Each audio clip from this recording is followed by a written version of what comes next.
for that amazing introduction. Good evening, ladies and gentlemen. I am so honored and humbled to be here. I'm so glad to see you all. So, as you know, I am an actress by profession. I started at a very young age, and I have a lot of stories. And I wish they could all be about... Right, yeah, there it is.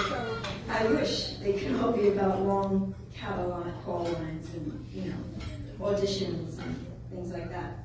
However, for me, acting was an escape from a rough, tumultuous childhood. It allowed me to be someone else.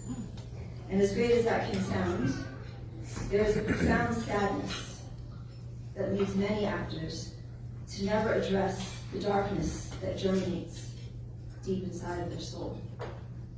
Some of us are haunted. And some of you listening now know that haunting. It's what keeps us awake at night, fearful of the future, our minds racing. Some of you want to nod right now because you know what I'm talking about. I was this attractive, pretty, mixed-race girl, and I stood out at auditions. It didn't hurt that I could actually act. I repeated scripted lines and played out fictional stories for entertainment. I work in an industry that often preaches about the sanctity of life, but behind the scenes, they live out a whole different scenario. However, I am Stacey Dash. I am a woman. I am a mother. I am a daughter of the King of Kings and the Lord of Lords.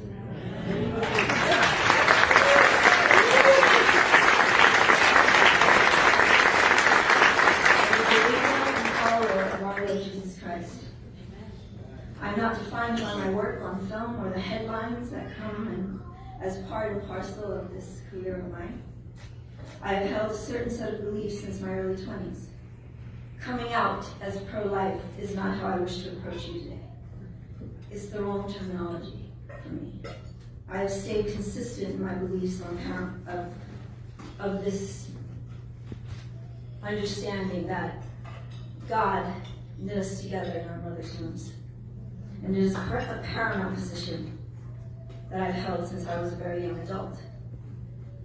Because I was on the abortion table.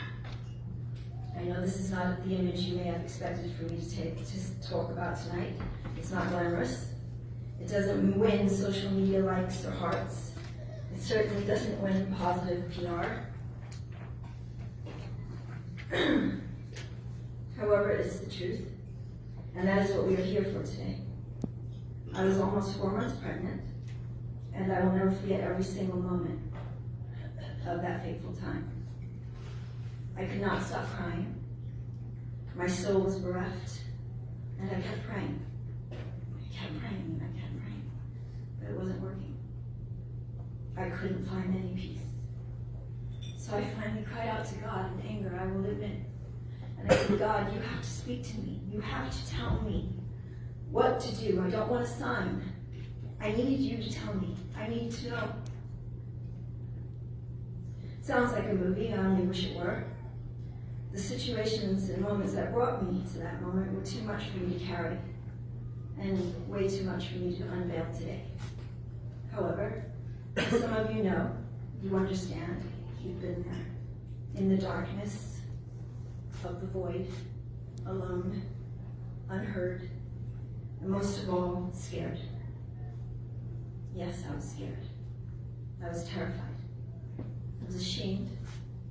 I felt worthless. Under those fluorescent lights, inside that sterile room, I brought myself into that clinic, and I felt this was the most expedient way to solve the problems facing me at that moment. And yet, there was that spark, that small light inside of me, that little voice in the back of my mind, which was telling me something. I knew this was not the answer. I knew this was only taking me down a darker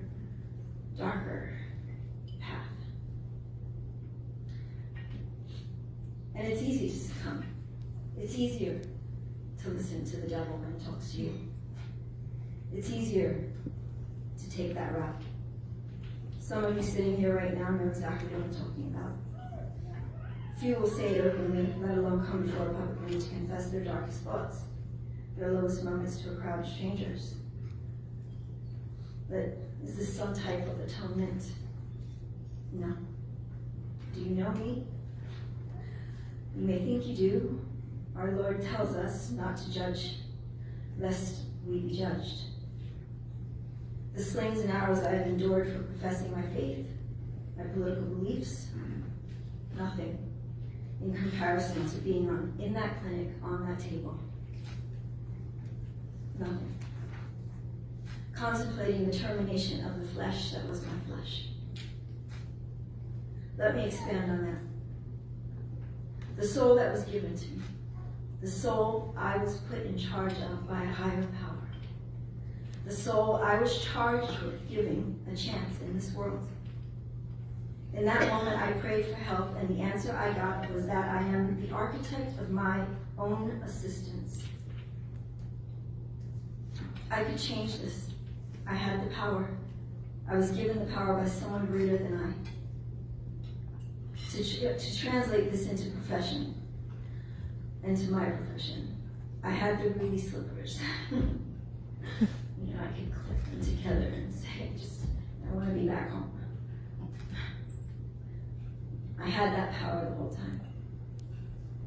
All of this may sound very familiar to some of you right now. In that epiphany, that darkest night of the soul, I finally allowed myself to hear him.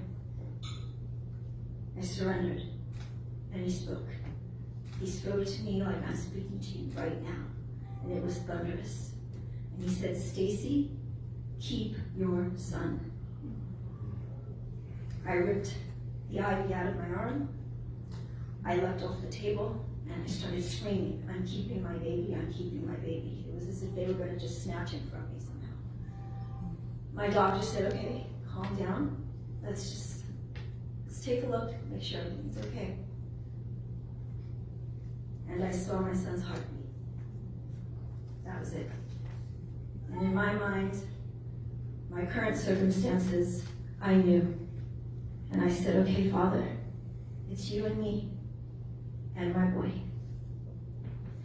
Today, he's 29.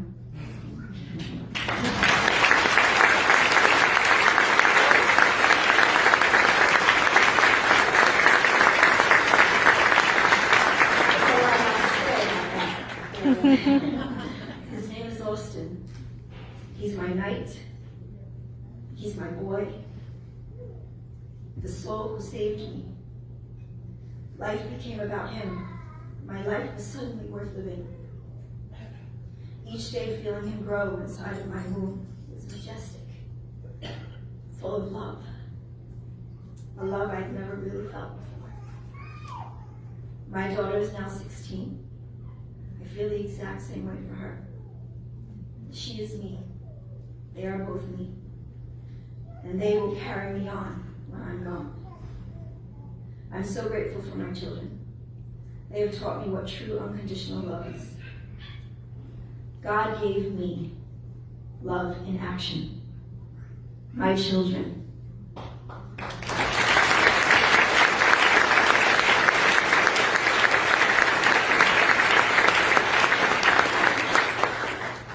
This is life.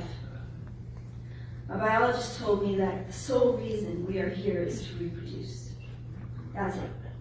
To perpetuate the species. There is no meaning of life, she told me. We are organisms on a rock moving at great speed around the sun. One day, we, like other species, will move, phase out, and move on. She and I have a very different definition. My son was more than a clump of tissue resting in the lining of my uterus. He was more than just producing another male to inseminate a female and the cycle go on and on. How do I know that? I didn't climb a mountain in Tibet to find out the answer. I knew it because the words that went through me to keep my son imbued in me a wisdom. There is more. There is more to me. There is more to you. We have all been given what psychologists call a conscience. As far as we know, no other species has one. Just us. So what is that exactly? If we are just to reproduce, then the conscience is a biological moot point. That's because the real word needing to be used is soul.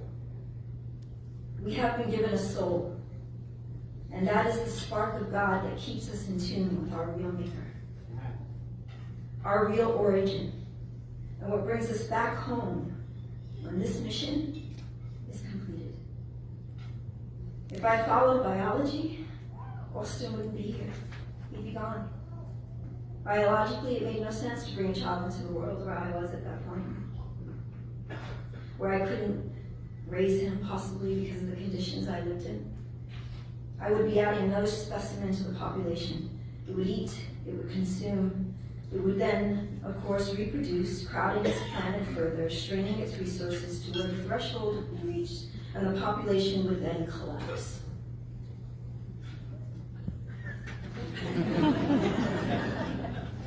Now, think about how I just described the birth of my son in those clinical terms. Suddenly, he's not a boy with laughter, bright eyes, with love, with his passion for Japan and the samurai. He's just an organism and reduced to mere reproduction. This is why we have a soul. It gives us the definition. It shapes us out. It is the theme to the script. A good script gives us heart, gives us theme, it makes us feel, it makes us think. We connect. Otherwise, it's just a collection of words to be sold and to make more money. I have just used a screenplay as a metaphor for scientific projection of life for the mere process of reproduction. I did that on purpose. Because if it's just words, there is no substance. When you watch a film, it's just words. Are you interested? Do you care? No. There has to be soul. There has to be love in action on that screen in order for you to really be affected and inspired by it. This is how God works. This is how God works. This is the elaborate machine he has created, a perpetual engine that drives the smallest stardust to the greatest suns.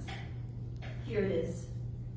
My son brought me the role of Mildred Jefferson. Yeah.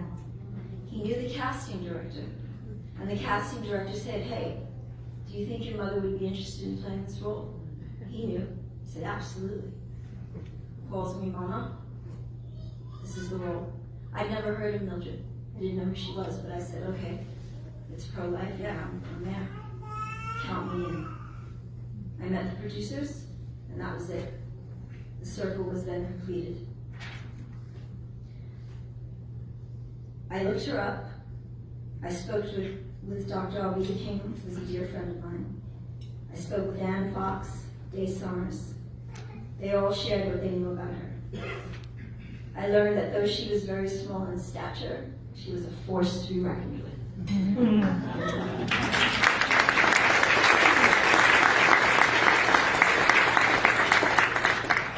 She was the first Black woman to graduate Harvard Medical School, and she influenced Ronald Reagan. She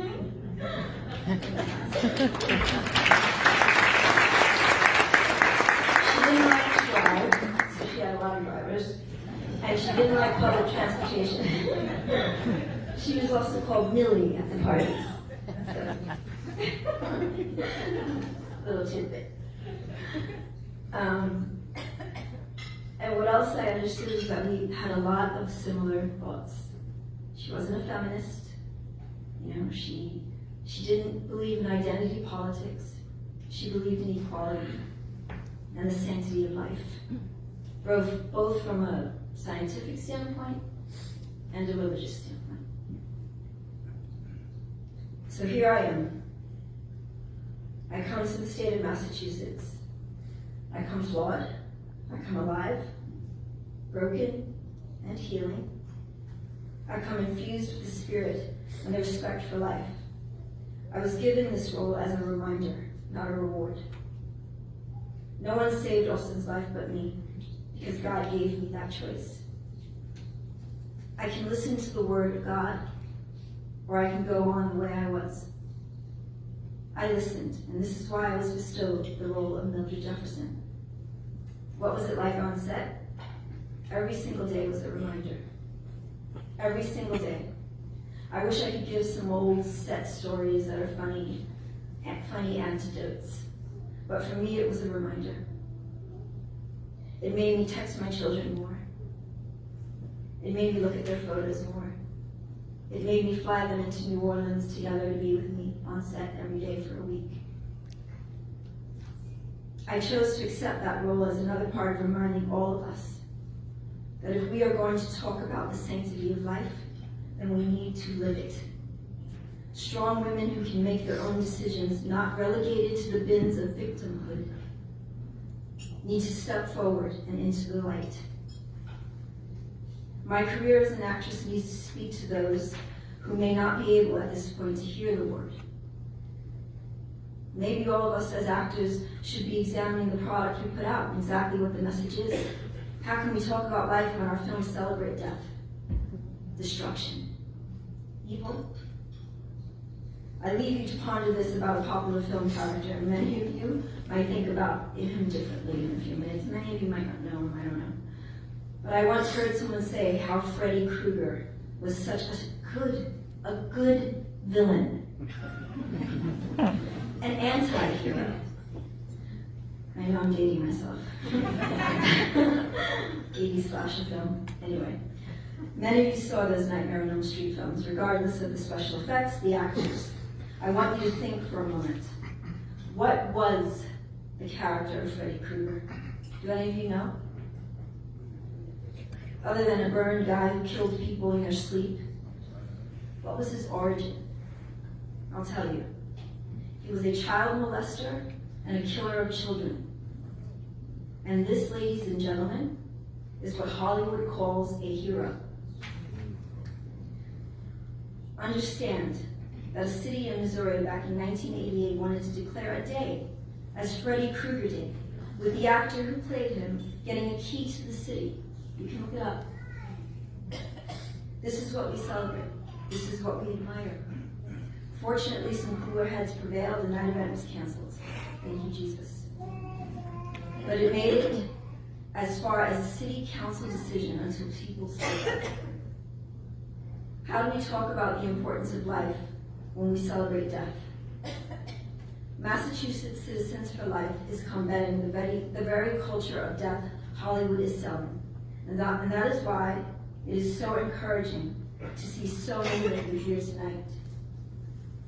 Especially sisters.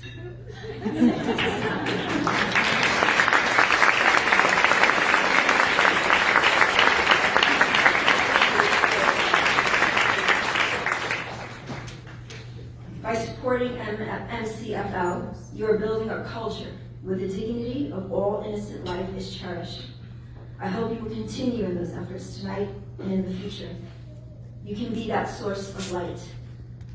This is what all of us came here today are charged with. Be the impetus of change, no matter how small. A letter to the editor, a local personality, your congresswoman, your congressman. Be the architect of your own destiny. I am blessed to be asked here. I am humbled to have your time. I wish you all Godspeed in whatever journey He has laid out before you. And if you just take a moment to be still and be quiet, you will hear Him. He will speak to you. God bless you. Thank you.